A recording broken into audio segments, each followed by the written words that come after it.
Hello guys, तर तुम्ही हे बघू शकतात की हे मी काहीतरी देते आहे बाळाला मातीसारखं.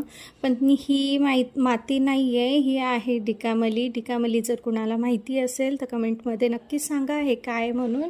हे आमच्या इथं उल्हासनगरमध्ये लाला पसारी म्हणून आहे, त्यांच्याकडे ही डिकामली मिळते.